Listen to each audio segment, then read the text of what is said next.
We all have a basic right to free speech, a right to form an opinion. And increasingly these days it appears that right, our human right, is under threat. Well, those members of Parliament that proceed over us have a very valuable tool to protect their right to free speech and to form an opinion. It's called Parliamentary Privilege, and I think it stinks.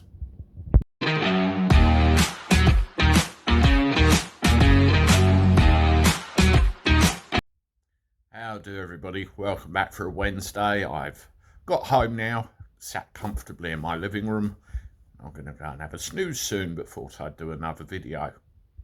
One thing that very much interests me is military history, conflicts and the stories of heroism, and equally not that come out of those conflicts and the lessons that we learn. Well, one recent conflict that, the repercussions of which have been going on for years and years and years and years is Northern Ireland. I don't want to get into discussions about that here because it's a very polarised subject, and I am slightly biased with our soldiers, our British servicemen, because my father was one of them that served over there in the Troubles.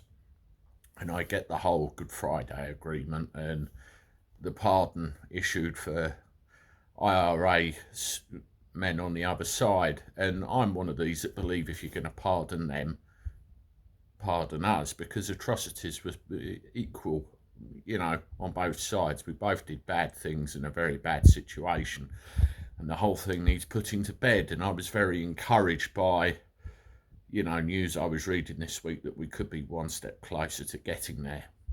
But what I wanted to talk about today was parliamentary privilege and what effect this has on things. Check this news article out.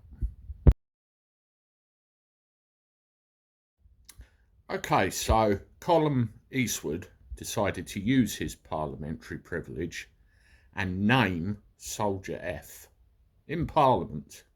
And he knew he could get away with it because he was protected by parliamentary privilege.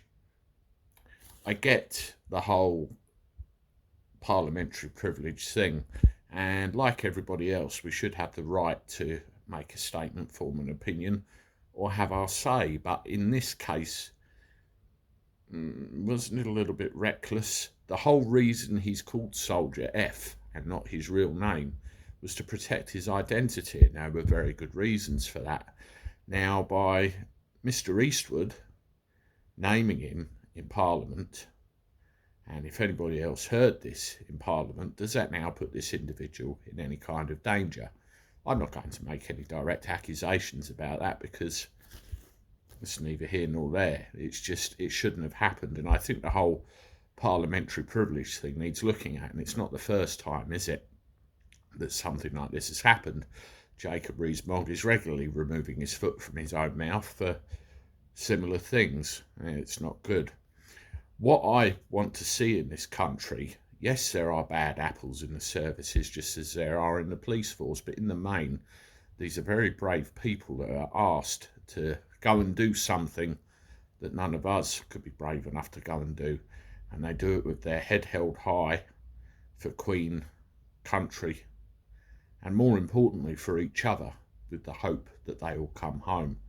Northern Ireland was unknown. It was street fighting. It wasn't a standard war that a soldier trained for. And in the early days, it was a hell of a mess. And we hear all the stories that come out of this conflict and all the repercussions now. To try and put war into some kind of perspective, I dug out something I want to read to you. I actually know this speech pretty much off the top of my head. It's something I studied, but I want to read it anyway. Cop a load of this. It's a couple of pages in big print. Look around you.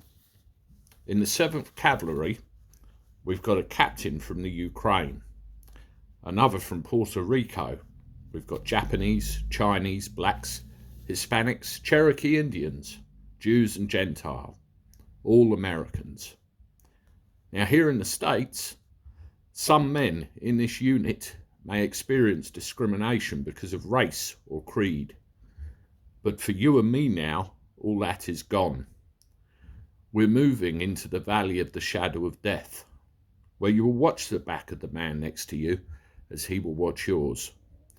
And you won't care what colour he is or by what name he calls God. They say we're leaving home. We're going to what home was always supposed to be. So let us understand the situation. We're going into battle against a tough and determined enemy. I can't promise you that I will bring you all home alive. But this I swear, before you and before Almighty God, that when we go into battle, I will be the first to set foot on the field, I will be the last to step off, and I will leave no one behind. Dead or alive, we all come home together, so help me God.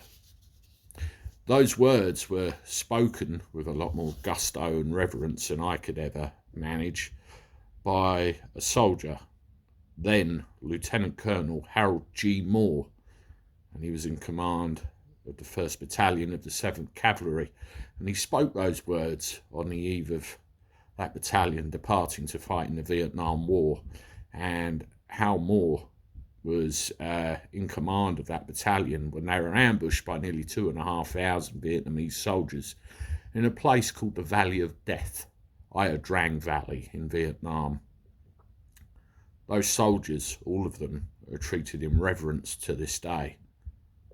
And I do wonder in this country why we don't treat ours in the same way, particularly the ones that are homeless on the streets and certain psychological problems brought on by combat, and the need to hold soldiers to account for events that happened years and years and years ago.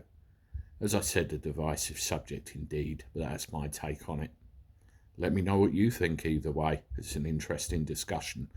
But the start of this parliamentary privilege sucks. If we can't have our way, they shouldn't either. And even then, naming somebody who's supposed to be under protection is disgusting, despicable, and shame on you. This is the Cabby for now, signing off. Toodaloo.